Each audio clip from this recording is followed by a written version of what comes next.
જ્યાં બોલિવૂડમાં કન્ટેન્ટનો દુકાળ પડેલો છે, રીમેક પર રીમેક જો બને છે, ત્યારે ગુજરાતી ઇન્ડસ્ટ્રી એકથી એક જબરદસ્ત કન્ટેન્ટ સાથે ગુજરાતી ઓડિયન્સને એન્ટરટેન કરી રહી છે. ફક્ત કોમેડી મૂવી બનાવતું બોલિવૂડ 2024માં એવી રીતે કઈ ખૂટી પીને આવ્યું છે કે હરેક ફ્રાઈડે એક ન્યૂ મૂવી ન્યૂ કોન્સેપ્ટ સાથે લઈ આવે છે, અને એ પણ કચરો ફિલ્મ નહીં, બોલિવૂડ અને હોલિવૂડને ટક્કર આપી શકે એવી ફિલ્મો. અને એમાંની જ એક ફિલ્મ એટલે નાસુર. કેવી છે ફિલ્મ એ જોઈએ એ પહેલા ચેનલ પર નવા હો તો ચેનલ સબસ્ક્રાઇબ કરી લો. તો ફિલ્મી પ્લેટ પર મળશે તમને ઓલ ગુજરાતી ફિલ્મોના રિવ્યુઝ અને અપડેટ.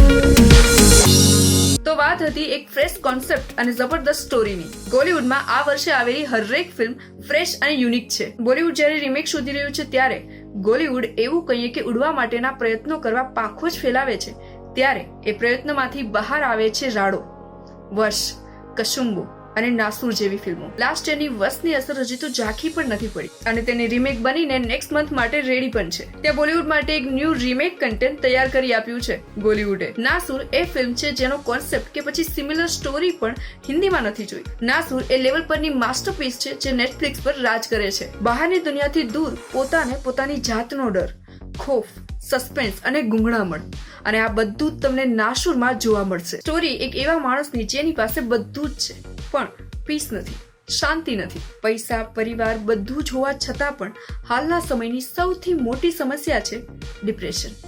હર્ષવર્ધન જે નાનપણથી સંઘર્ષનો સામનો કરીને બધું જ મેળવી લે છે અને હવે એક સક્સેસફુલ બિઝનેસમેન પણ છે, પણ ડિપ્રેશનના લીધે પોતાની જાત પર જ કાબુ ગુમાવી બેસે છે. ખુદને મારવાના પ્રયાસો જ નહીં પણ બીજા વ્યક્તિઓને પૈસાની લાલચ આપીને ખુદની હત્યા કરાવવાના પ્રયાસો કરે છે. આ હદ સુધીનું ડિપ્રેશન, મૂડ સ્વિંગ્સ કેટલું ખતરનાક હોઈ શકે, અને રીલથી પણ રિયાલિસ્ટિક લાગે તેવું પરફોર્મ કર્યું છે આપણા most talented actor Hitu Kanodia સરે. હું તો કહું છું best actor of the year નો એવોર્ડ જલ્દીથી લઈને એમને આપી દો. બીજા કલાકારો પણ જોવા મળશે પણ આ ફિલ્મમાં સૌથી વધુ હર્ષવર્ધન એટલે કે હિતુ કનોડિયા પર ફોકસ કરવામાં આવ્યું છે. એમના હરેક dialogues, expression, body language super.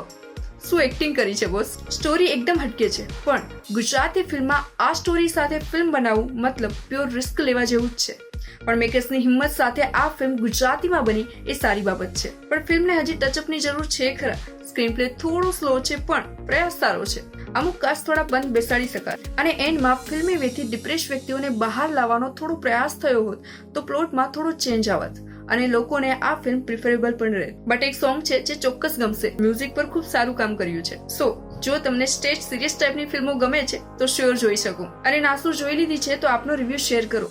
લોકોને પણ ખબર પડે કે ગુજરાતી કોમેડી જ નહીં પણ બાપ ઓફ ધ કન્ટેન્ટ બનાવે છે, અને અમે વિડીયોઝ બનાવીએ છીએ આપના સુધી અપડેટ્સ પહોંચાડવા. તો ચેનલને સબસ્ક્રાઇબ કરી લો અને ધ ફિલ્મી પ્લેનેટને ઇન્સ્ટાગ્રામ પર ફોલો પણ કરી શકો છો. મળીએ નેક્સ્ટ વિડીયોમાં. Bye bye.